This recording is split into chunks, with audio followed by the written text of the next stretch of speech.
ఉంటున్నాడు.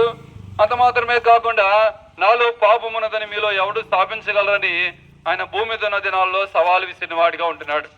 కనుక పాపం లేని వ్యక్తి ద్వారానే పాప క్షమాపణ దొరుకుతుంది. మనకు కూడా తెలుసు కదా, సర్వ పాప పరిహారో రక్త ప్రోక్షణ వశకం తద్రక్తం పరమాత్మేన పుణ్యదాన బలియాగం. కనుక పాపములు క్షమించబడాలి అనంటే రక్తం చిందించబడాలని సామాన్యంగా మనకు తెలుసు అందరికి. అయితే అది ఎవరి రక్తం అంటే, పాపము లేని వ్యక్తి ఆ కలువరి శిలువలో రక్తం చిందించితే ఆ రక్తం ద్వారానే మాత్రమే మనుషులకు పాప క్షమాపణ దొరుకుతుంది. తద్వారాగా ఎవరి పాపములైతే క్షమించబడినవో వారు నీతిమంతులుగా తీర్చబడతారు. ఎవరు నీతిమంతులుగా తీర్చబడ్డారో వారికి పరలోక రాజ్యం ప్రవేశించేటువంటి భాగ్యం ఇస్తుంది.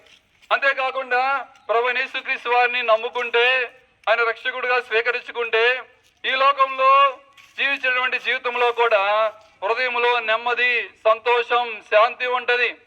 ఈ లోకంలో చాలా మంది శాంతి సమాధానం లేకుండా ఉంటా ఉన్నారు. చాలా మందికి డబ్బులుండి, ఆస్తి ఉంది, సంపద ఉంది, కానీ హృదయంలో నెమ్మది లేదు.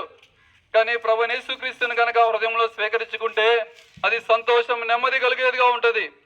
ఇక్కడ మేము చెప్పేటువంటి మేము కూడా ఒకప్పుడు యేసు ప్రభువుని అంగీకరించిన వారమే. ఒకప్పుడు ఆయన గురించి తెలుసుకోలేదు, కానీ తెలుసుకున్న తర్వాత మా జీవితాలు మారిపోయినాయి, మా బ్రతుకులు మారిపోయినాయి. మా హృదయంలో శాంతి ఉంది, సంతోషం ఉంది, నెమ్మది ఉంది. ఈ క్షణాన మేము చనిపోతే పరలోక రాజ్యం వెళ్తామనేటువంటి నిశ్చయిత ఉంది. కనుక ఈ సంతోషం, శాంతి, సమాధానం మీకు కావాలంటే ప్రభువైన యేసునందు విశ్వాసం ఉంచండి. అప్పుడు మీరును మీ ఇంటి వారును గొప్ప ఆత్మరక్షణ పొందేదరు. ఇంకా మీరు ఎక్కువగా తెలుసుకోవాలంటే 5వ రోడ్లోని పెద్ద రోడ్లో